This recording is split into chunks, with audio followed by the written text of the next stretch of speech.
And now on WRS, Michael McKay with the McKay Interview. Hello, everyone. Being in Geneva, I'm always well aware of its long-standing multilateral reputation and its unrivaled position as a city of peace, negotiation, and reconciliation. In neutral Switzerland, Geneva has no military credentials, just the opposite.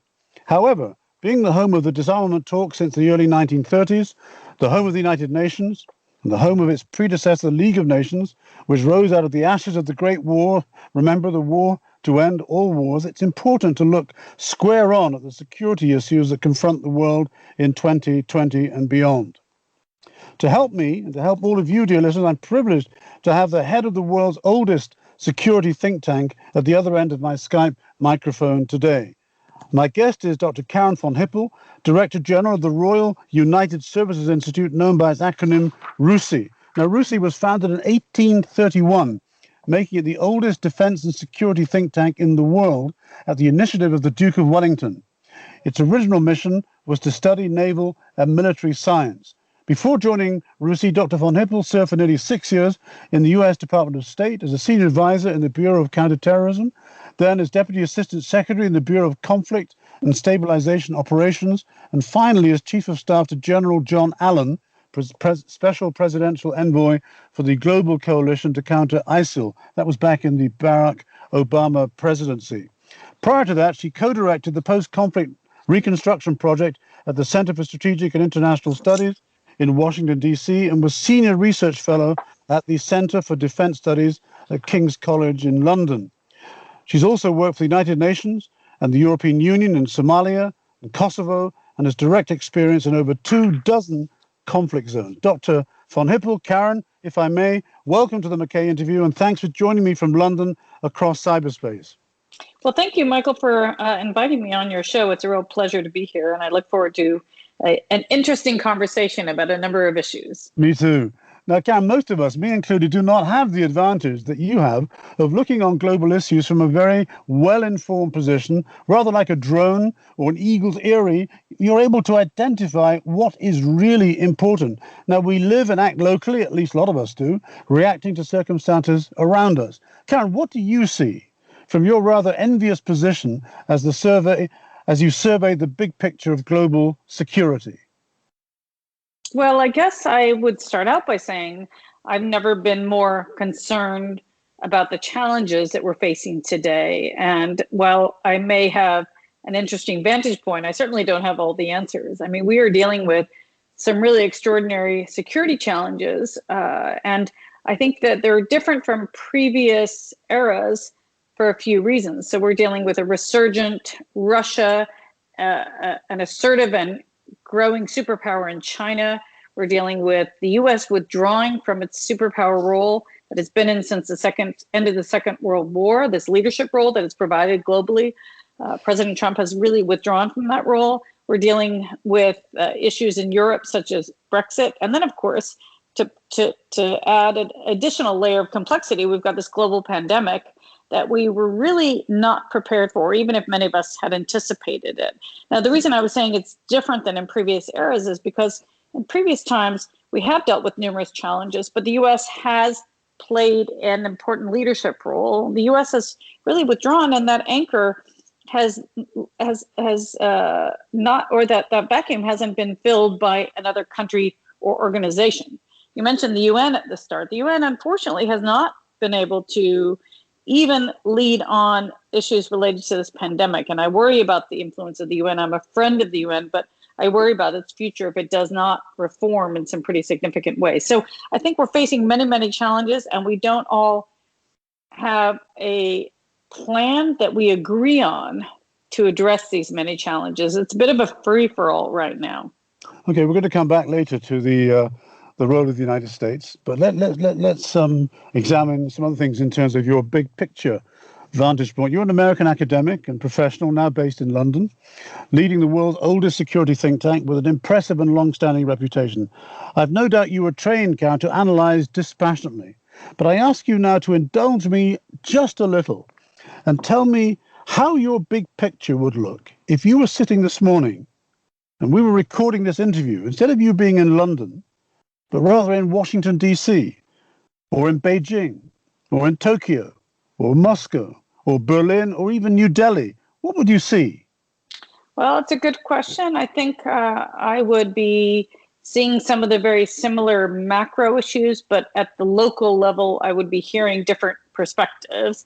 If I were in a country such as Russia, I may not have access, or China, to the array of press that I do here in the UK or I would in the United States. So I think I would be fed a stream of information that those governments wanted to feed me. But I think my view from here versus Washington, D.C. or Tokyo or Berlin wouldn't be that different. It's just I would be much more immersed in the local politics. I am an American academic and professional, but I also have a German passport. So I have a slightly European perspective as well on many of these issues.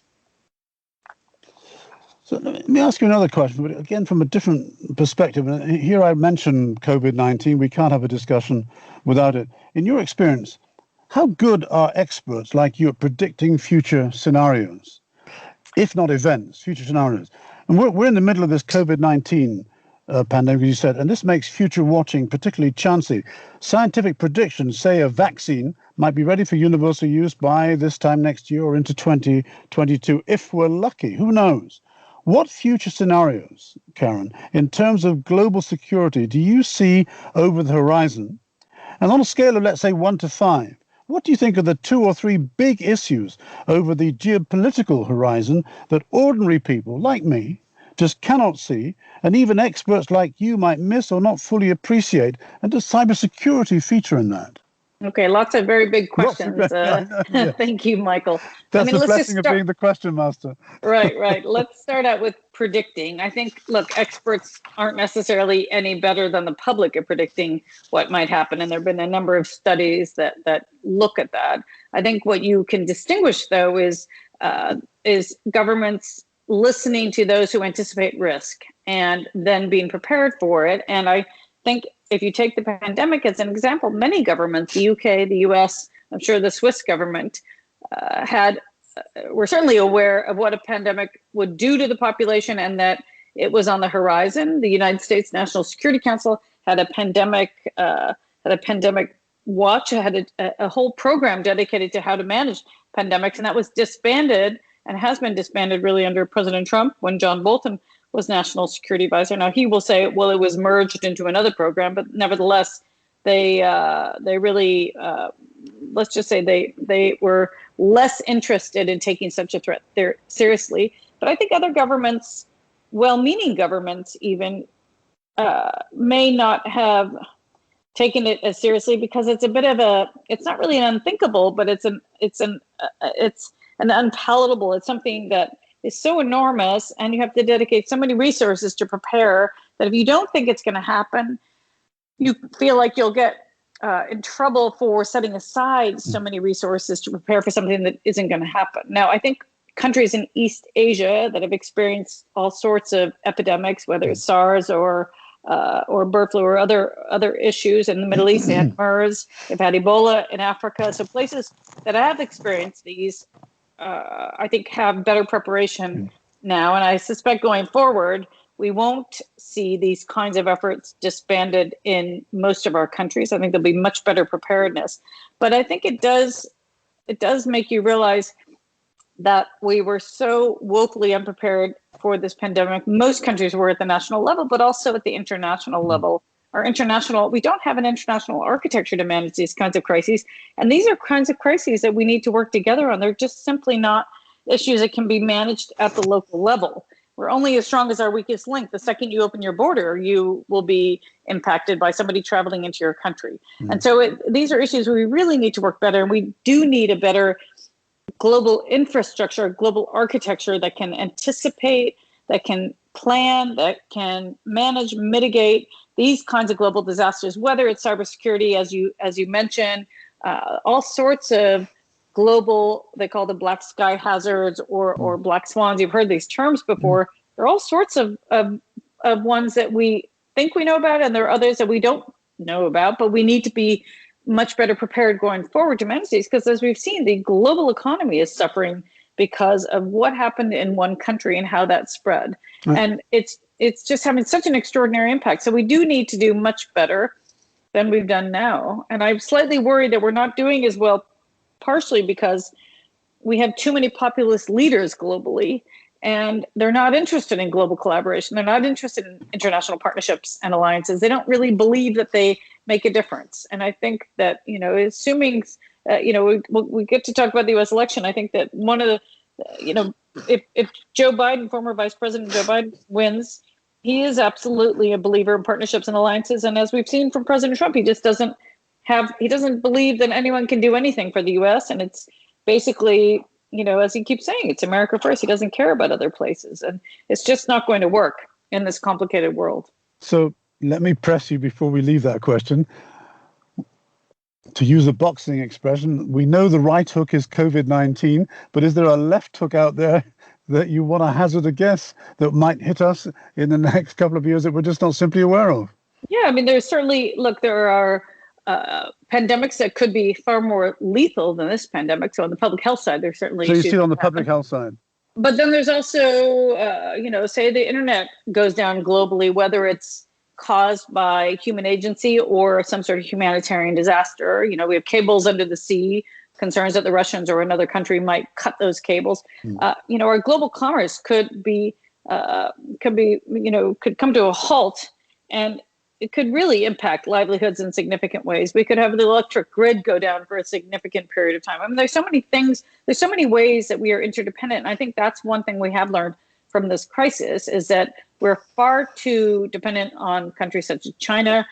We don't, with all this just-in-time delivery systems, we just don't have redundancies and backups built into our system. So you will see countries going forward trying to, what they use terms such as decouple or deglobalize, try to build more critical, whether it's critical industry products or even agriculture, try to do more of that closer to home, or at least build in redundancies and try to reduce their dependency on China for sure going forward. Okay, thanks. My guest today is Dr. Karin von Hippel, Director General of the world's oldest defense and security think tank, the Royal United Services Institute, or RUSI, in London, and we're talking on Skype. Karin, we're here having a conversation just 5 weeks before the US presidential election. In fact, in 5 weeks from today, the election will be over, and the result might be known, or the counting of ballots will still be taking place. Here's my question, or a number of questions again. Is the outcome really so crucially important for all of us who are non-Americans?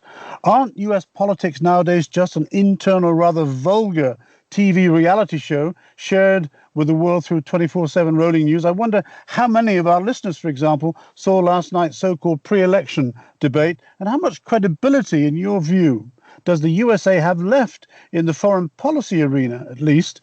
And by the way, who do you think will win on the 3rd of November? Yeah, well, look, those are great questions. I actually think your first question was an excellent question. Is the outcome so important? I think President Trump has already demonstrated that rather than elevating America and getting more respect for America globally, he's done the exact opposite, and in an accelerated way. He's been an accelerant for a process that was going on for some time, because we are in a more multipolar world. I think if Trump wins a second time, I think the United States really will get marginalized, and it won't be as important of a country. It still may be a large economy or may not be, but other countries just won't listen to it anymore and will get on with things on their own. How they do that is a different type of conversation we could have. But in terms of the debate last night, I actually stupidly woke up at 2 a.m. because it was a pretty nasty experience, as you said.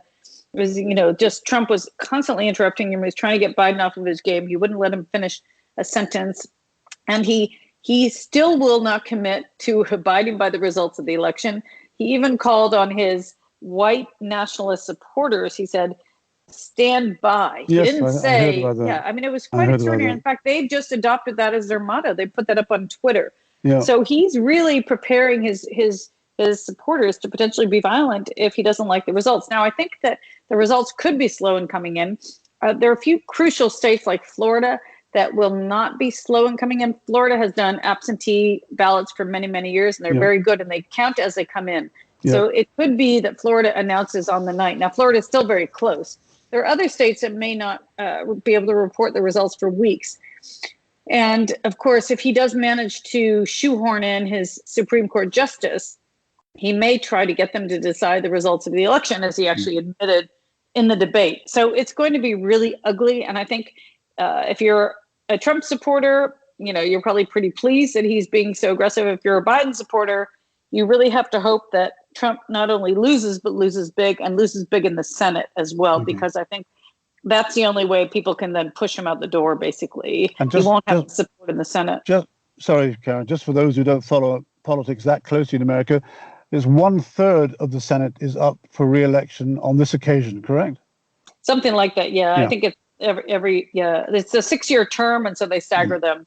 Yeah. So every election, there's some that are up, and there's some crucial states that are quite close. In fact, I grew up in Alaska, and surprisingly, even though Alaska has long been a Republican state, it's now very close, which is quite interesting. I was sort of surprised to learn that. So there are a couple of states like Alaska, like Maine, where Susan Collins, who is a moderate Republican, may lose because of her support for Brett Kavanaugh. There are a couple other states where the Senate race is pretty tight. Even Lindsey Graham may not survive. He likely will, but he may not survive. So I think often what happens is when they vote for the president, then they do what they call a down ballot. They then vote for the same party down the ballot. And so it is possible if Biden does well, then the Dems will do well across the board again. Okay. Let's go back to geopolitics, Karen. China. I have a rather long question. My questions tend to be a bit long. Surely, Karen, China behaves like other big powers have throughout history, especially those run by communist parties. It throws its weight around, cajoles, and where it has to, it bullies weaker people as far as it can get away with. However, they themselves were once bullied, and so the Chinese would say, by what they call the foreign invaders, the Moguls, as long ago as the 13th century, and then the Europeans, the British, the French, the Portuguese, the Germans had their captured enclaves along China's coast from the 17th century. And then, of course, the Japanese in the 20th century. And I think your professional background and knowledge, you'd be the first to acknowledge that the American Republic, great as it claims to be, supported some pretty unpleasant right-wing anti-democratic governments not so long ago in Latin America, for example. My question about China is this: isn't it only behaving as history would predict? And what can be done to maintain conflict-free regional and even global equilibrium? Yeah, it's a good question, because I think, interestingly, if you listen to China, the Chinese leaders were always saying, we aren't interested in power. We're just trying to build up our economy. We're trying to protect Chinese investments globally. We aren't interested in asserting ourselves. We're not interested in being a superpower. They had a phrase that they used about biding their time. And all of a sudden, with the election of President Xi, that has changed, and he has become far more assertive and is acting, as you say, like many other superpowers have acted, or rising powers have acted. And so he is asserting himself there. Chinese diplomats are threatening diplomats all over Europe and elsewhere if they don't like their behavior, if they're calling out China for bad practices, or if they're trying to invite the Dalai Lama to speak, or whatever it may be. The Chinese diplomats are getting incredibly aggressive. I've heard similar stories here in Geneva from sources that I believe very much. Right, of course. And you saw that here publicly in the debate over Huawei, and when the Brits changed their mind about or reevaluating Huawei, they were threatening the UK, and so and they were doing that publicly. And so I think it's also a sign of an immature growing power.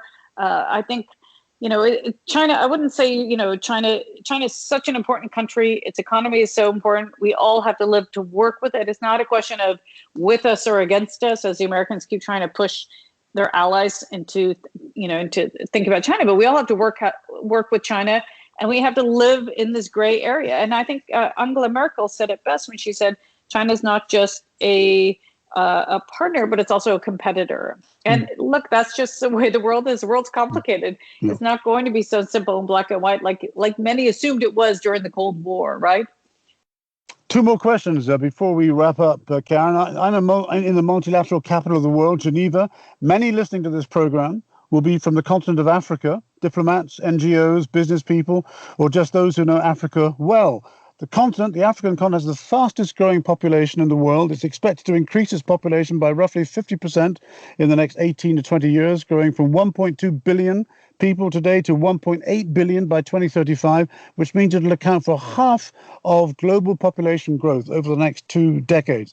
It has huge mineral resources, that the world needs and wants. Karin, what implications do you foresee, if any, when seen through the lens of global security in Africa's growing weight and importance?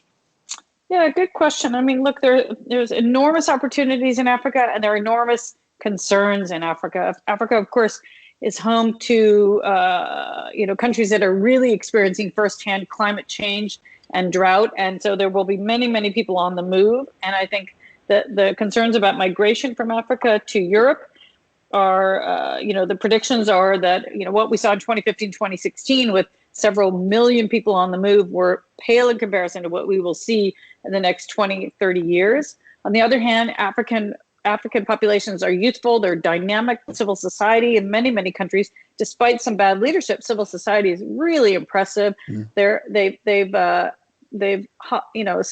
can't think of the right term, something like hopscotch, or anyway, they jumped over leapfrog. Thank you. On the comm side, where instead of worrying about getting landlines, they went straight to cell phones, and we're incredibly innovative in a number of countries such as Kenya and the use of cell phones. So there's a lot of opportunity, and I think that if we can figure out working with African countries how to partner with them, I think the challenges that we face are now pretty similar. I think Africans and Europeans, for example, face many similar challenges related to migration, to climate change, to terrorism. And I think rather than looking at Africa as, we need to help them with development aid and humanitarian assistance, I think we need to think about partnering in much more substantive ways and trying to figure out what we can learn from Africa and how to harness that incredible energy, and as well how to work with African countries to try to figure out how to manage some of these anticipated crises that are related to climate change. I mean, that was one of your earlier questions, is, what are we not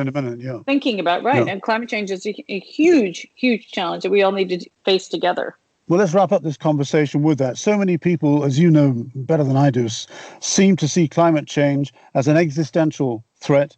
How do you, in your world of global security, look at it from a security point of view, factor climate change into the analyses that you make?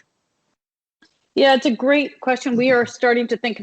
Unfortunately, we're probably a bit behind the curve at RUSI on this subject. We are starting to think more about developing more research programs on climate and security, because, of course, climate causes people to move. It as we just discussed, people fight over resources when they're scarcer, whether it's water or land use for animals. So there's a number of, and then of course organized crime gets quite involved depending on the issue. So there are a number of issues that on the security side related to climate change. I think that we need to be thinking through and communicating more effectively. I think part of the problem is we're not very good at communicating some of these threats in a way that people realize it is going to impact their day-to-day lives. And so maybe that'll kickstart them into thinking more seriously about what do we do about it? What can we do about it today to manage it in 10, 20 years? Well, I think people on the ground know it because they see the sea. Right, they do, but governments have a lot of trouble planning for more than 1 or 2 years. Realistically, even though they develop these long-term plans, they have a lot of trouble doing that. That's why the climate change, the Paris Accords are so important, pulling governments together to think through what they can do together to reduce emissions, to contribute to greener economies. I mean, look, we have an opportunity to build back better and greener post-COVID. And I think that if countries take this very seriously, just as we were able to build the UN after the destruction of a world war, this pandemic has really been globally catastrophic and destructive, and we should use this opportunity to make those necessary macro reforms that we have not been able to do in the past. Good, Karin. So we finish on a fairly optimistic note, looking ahead. Thanks so much for your lucid explanations and for answering all my questions. My guest today has been Dr. Karin von Hippel, Director General of the Royal United Services Institute, known as RUSI in London. Karin, thanks a lot. That was the McKay Interview with Michael McKay. And don't forget, you can hear that interview again on our website, worldradio.ch.